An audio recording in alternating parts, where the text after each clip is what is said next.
Can you use ice cubes in this machine? No.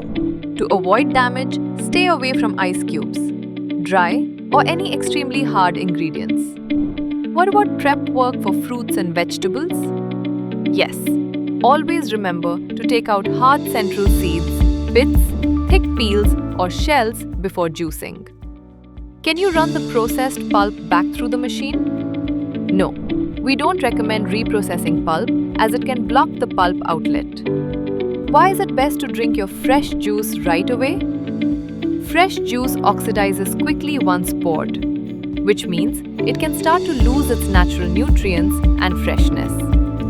So it's always best to consume it quickly.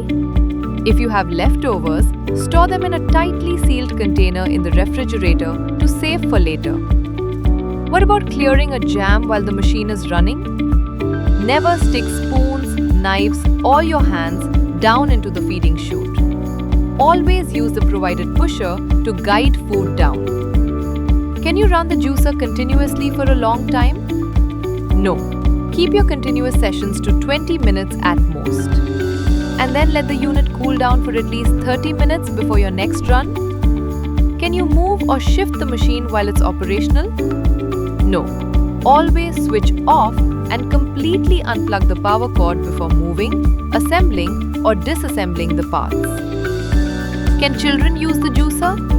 No. The juicer should only be handled and operated by adults. So always ensure you store it safely out of the reach of children. DYLECT, built for you.